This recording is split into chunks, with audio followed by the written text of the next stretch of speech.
Okay, here we go. This is the second lecture for week one, and it's just a general lecture to talk about being in an online classroom, the expectations, and particularly some of the expectations of this class.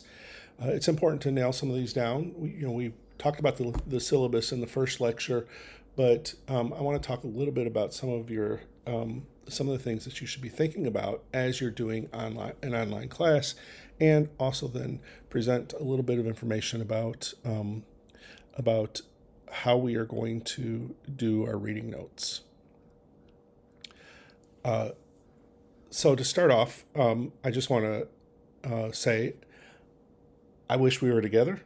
I wish we were face to face because that's the way that I think education is most effective. But I've also taught some very effective classes, and some great students online. It can happen, and it can be a really good experience if you are engaged, if I'm engaged, and if we work on this together. The first thing I want to make sure you know is that we've got some important dates coming up, and those dates are going to be important for this semester, so that you know what you're getting into, how this semester is going to work. So for each week, you're going to have work due on Monday evenings by 11:59 p.m. So this gives you all those dates.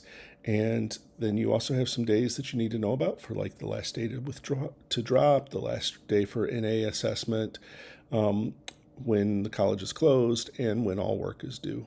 So you can see those dates here up on the screen. I'm going to put this PowerPoint on our web pages, on Moodle page as well, in week one. Let's talk about some ideas about working in a 7-week semester. Again, I've tried to make that clear on the Moodle page.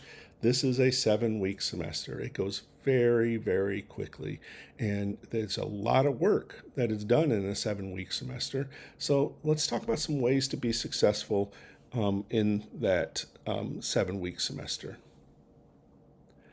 The first thing is to check in frequently. You've got an online course nobody's going to be seeing if you walk in the door. You're not going to do a sign-in sheet. You're not going to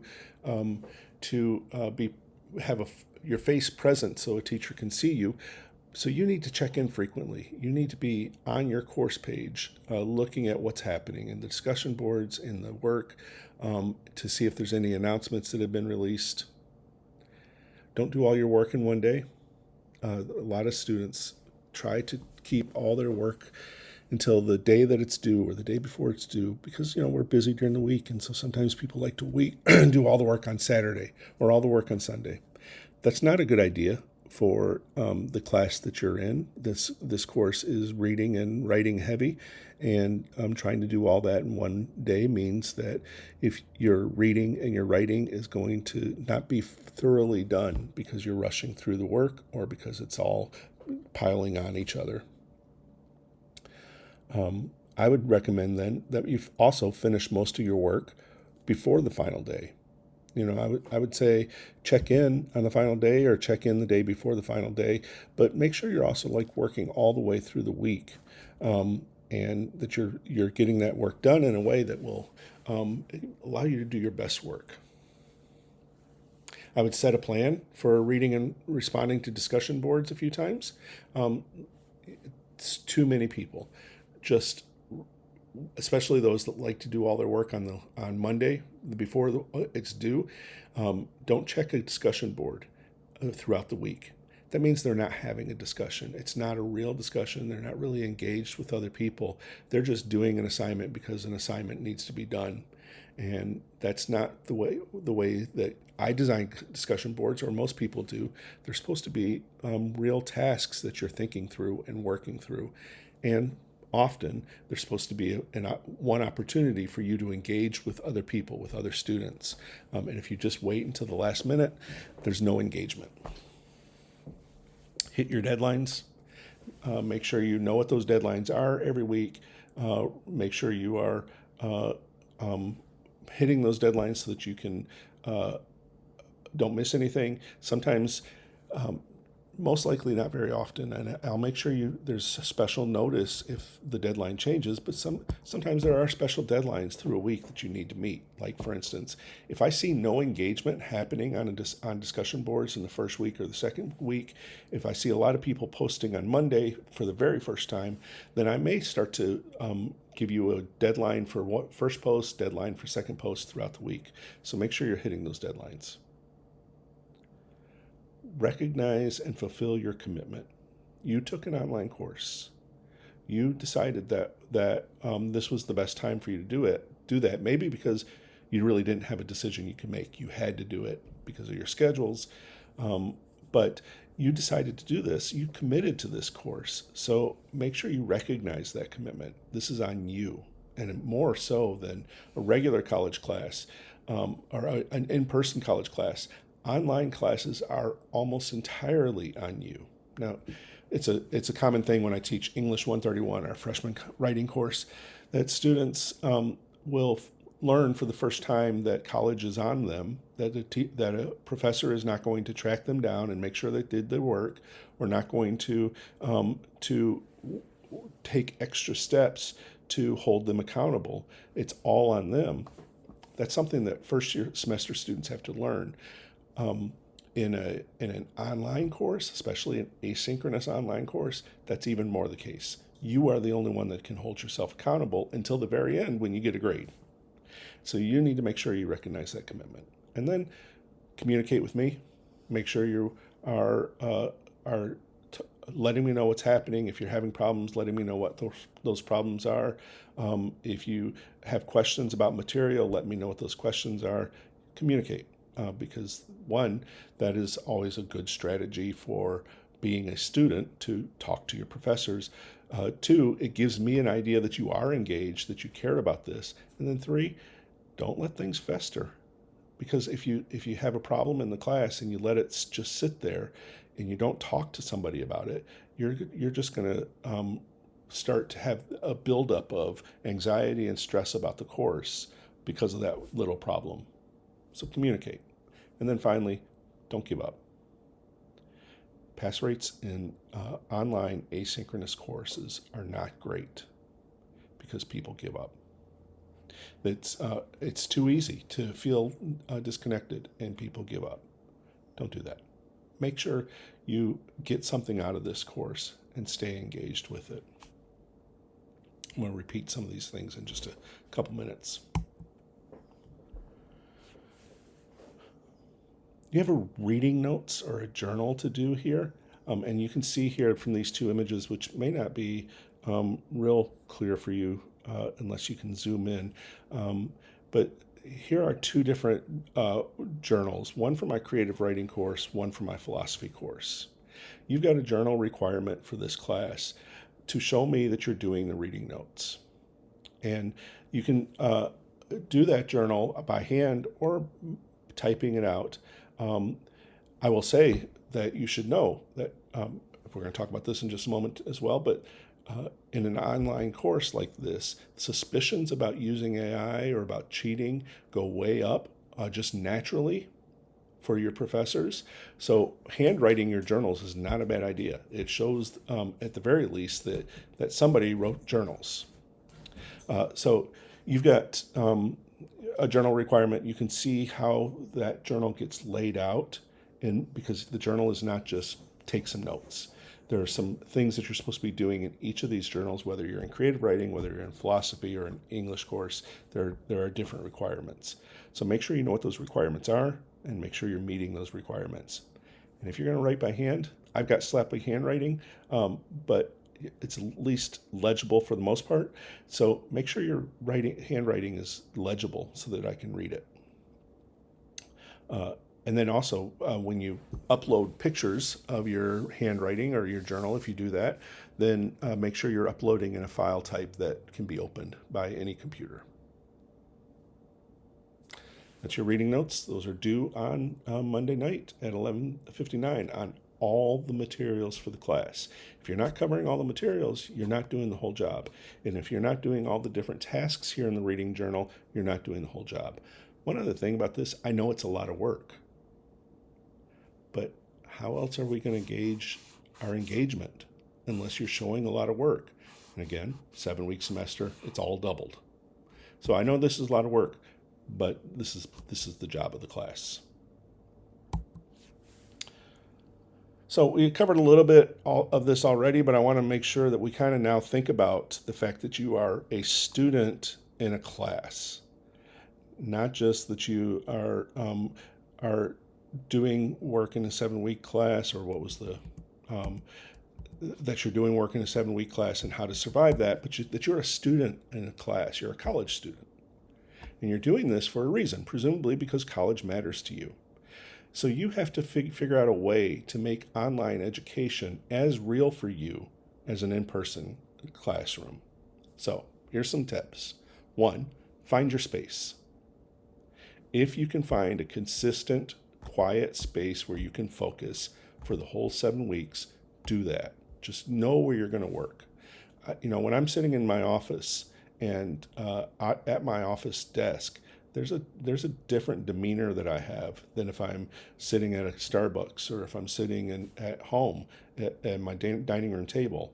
I have a different attitude about what I'm doing because I know I'm doing professional work. Find your space. Make sure it's professional. Make sure it's quiet.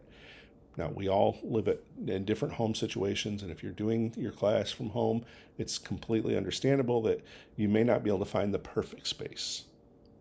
During COVID, when we suddenly went to quarantine, I had students doing their courses in their closet because they couldn't find any place else in their house, in their apartment.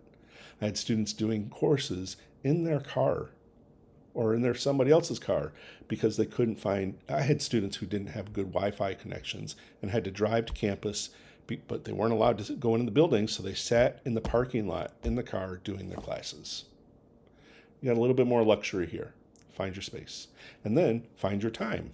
Find the times that you're going to work on through the week, and then make sure you're consistent with those times.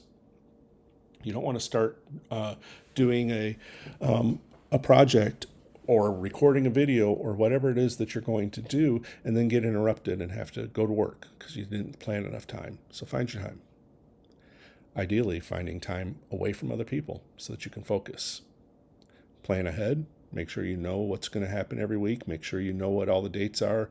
Make sure you know what all the requirements are. Plan ahead. Those photos of the reading journal that I showed just a moment ago, you could actually build your outline for those reading journals before the week. And then making sure you give yourself enough space for each part, and then go in and fill in the blanks of that outline as the week progresses. This was a point that I made earlier. Work in segments, not all at once. Don't try to do all this at once because you're not going to do it well. Number 5, treat your online work like you would in classroom time. Hold yourself to classroom policies and rules. So if you are used to being in a classroom, not a whole lot of people follow this rule anymore, but if you're used to being in a classroom and your professor says no cell phones, treat your online work like that and put your cell phone to the side. Turn it off. Don't keep looking at it because it's going to distract you. If you are sitting in a classroom and you decide, I'd rather be playing video games, well, you can't really get up out of your seat and leave a classroom to go play video games. Or if you did that once, you can't do it more than once because your teacher's going to get the idea that you keep on leaving early. Treat your online work like you would your in-classroom time. And understand that all that time you would be spending in the classroom is the time that you should be spending in your online work. Number 6, don't make the mistake of not being engaged or focused in an online class. It is way too easy. When all of our work becomes digital and virtual, it is way too easy to put that into a different part of our mind and we don't think about it as much. That if you let yourself not be engaged, if you let yourself not be focused, you're going to run into problems that so often I have students tell me, especially if this is their first online college class, that they just forgot that they had work this week, or they forgot that they were in a class. I've literally had people come to me 3 weeks into a class say they forgot that they were in a class. It's easy to do that because there's no face there looking for you, except for when everything's due. So don't make that mistake. Be engaged and be focused. Number 7, avoid getting overwhelmed, overburdened, or overtime, because those things will interfere with your ability to be successful in this class. It will make you take shortcuts, and you can't take shortcuts in a college class and be successful. So whatever you need to do to avoid getting overwhelmed, and I'm telling you some of those tips above that number 7 will help you not be overwhelmed. Avoid it. Avoid getting overburdened where everything is just piling up, and avoid getting overtime. Like don't work so much on this class that you're putting in too much time. There's a few students who do that. This is a regular college class. You should be spending the same amount of time you would spend in a regular college class. In this class, studies say that in order to be successful, students need to spend 2 hours outside of a college class for every hour they spend in a classroom. So if you spend, 3 hours of time in a classroom during a regular semester, about 5 hours for a week in an online summer class, then you need to be spending 10 hours outside of that class. Or essentially, you need to be spending 15 hours on each class every week. That is college. That's what you're supposed to be doing in college. And if you don't give it the amount of time that you need to give it, you're not going to get what you want out of the class, either in learning or experience or grade. So make sure you're there, but don't get overwhelmed. And don't make the mistake of thinking that online work is simple work. Don't make the mistake of thinking that a 7-week semester is a simple semester, because it is a college class. This class has to count for the same credit that it would count if you took it in a 16-week semester. This class has to count for the same credit that it would take if you took it at University of Michigan, Ann Arbor. It is a college class with college expectations. So don't think that this is simple just because it's online and in 7 weeks. I'm not trying to scare you. I'm trying to get you to be engaged. And then finally, again, communicate with me. Communicate with your professor. Not all professors are great at communication. I understand that. And sometimes I get overwhelmed. I get overburdened. I get overtime. So sometimes you have to send me an email once or twice to get my attention, but communicate. And the only way we have to communicate is through messages. So make sure you're doing that. Let's cover one other area here, and that's AI in an AI era. That is academic integrity in an artificial intelligence era. Here's some more advice. Resist the idea that you need AI to understand the world. For a long time now, Google has been the ways that people find out where to go to eat, what they should read, what movies they should see, how to solve a level on a video game. Google has been that thing, but now AI is even more omnipresent, and it's even more intrusive. It is stepping in to almost every aspect of our lives, and that is building within some people a dependence on AI and a belief that the only way that they're going to understand the world is to use AI. Avoid it. Avoid believing that, because humans have understood this world for thousands of years through the direct experience they have in the world. Along those lines, resist the idea that AI makes you better. It does not. Now, it may make some tasks easier. Without a doubt, it makes some tasks easier, but it does not make you better. Let me give you one example. If you've got a reading to do for this class of a hard text, let's say you're reading Plato. You could go to AI and say, Plato, give me a summary of those major points in bullet points. And it would do it, right? It would give you a pretty clear summary and probably pretty accurate. But when you do that, you are missing fundamental aspects of learning, part of which is the very hard practice of reading hard texts. And when you when you struggle with that hard text, when you force yourself to actually go through the language and learn it piece by piece and learn the text, you are learning. You're training your brain to read, and you're training your brain to understand deeper ideas for yourself. If all you're doing is waiting for somebody else to tell you those ideas, whether it's AI or your professor, you're not getting as much out of this as you should. Resist the idea that AI will make you better. Resist the idea that education is about grades, perfection, or automatic repetition. And so many teachers train that, they beat that into us. But education is about the creation of yourself, the creation of your texts, the creation of your ideas. It requires your engagement. And if you're just waiting to do something perfect or just doing something because you're going to get a grade, that's the wrong motivation. That might be okay in some classes. It's never okay in one of my classes because I expect a level of engagement that shows that you are authentically engaged.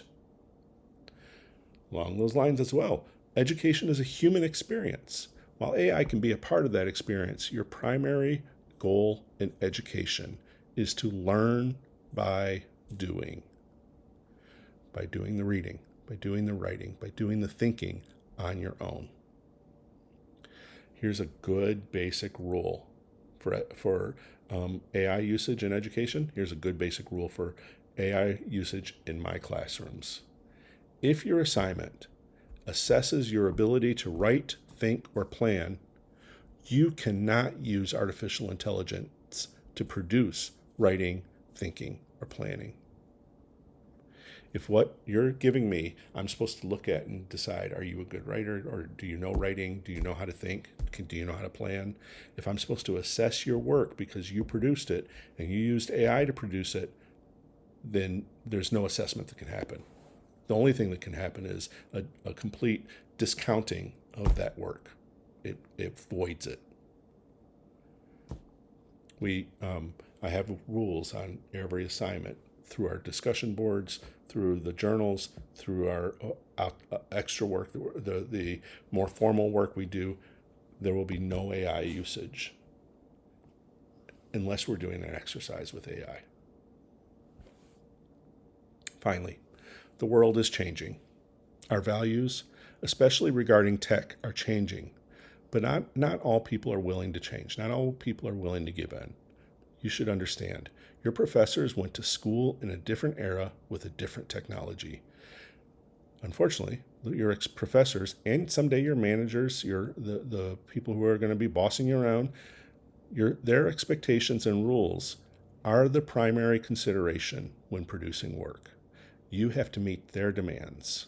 They don't have to change to meet the world that changed under their feet. Neither do you. But your professors are the ones who set the terms, and you have to meet their demands. And if you break those demands, you run into trouble. I don't have another slide for this, but we are now living in a world where professors are naturally suspicious of students. It hasn't always been that way. Some professors have always been that way. Some professors are paranoid. But I will tell you, as a professor who's been teaching for 20 years, I am getting more paranoid, and I don't like it. I hate this feeling because I like building real relationships with students. But I'm getting more paranoid because I have so many students who try to cheat, who try to use AI, who may not even look at anything in the classroom. They just copy, paste it into ChatGPT and have ChatGPT do the work. I'm looking, I'm watching, because that can't happen. If we allow that to happen in our classes, getting a degree from Henry Ford College will mean nothing. So I am vigilant about AI usage, about cheating in an online class. I'm vigilant in an in-person class as well. But here's the difference. In an in-person class, I can talk to you on a class-by-class basis. I can look you in your eyes. We can do exercises in the class that allow me to see your work. In an online class, asynchronous online class, that's very difficult. So that means suspicion is at real heights. It also means that I've got to do some checks. So what you're going to find, this is not on a slide, what you're going to find is I'm going to ask you to send me stuff and to show me that you are real, that you're really engaged, and that you're listening to me right now. Now, the truth is, AI can listen to this as well, but most students aren't going to go to that length of cheating. So you're going to be expected to send me something or to meet with me or both. It depends on what's going to happen this semester. We're going to have our first assignment for that I'm going to expect you to produce something on Tuesday or Wednesday of next week, in our second week, that shows me your engagement. Part of that will be I will be holding office hours online. I'm not going to hold regular office hours, but I'm going to hold time for you to come and meet with me online if you want to do that. But there may be an alternative possibility for that as well, where you just send me stuff. Be prepared for that. Tuesday and Wednesday of next week, we're going to do a check. It's going to be an identity check. It's also going to be an engagement check. So make sure you're ready for that.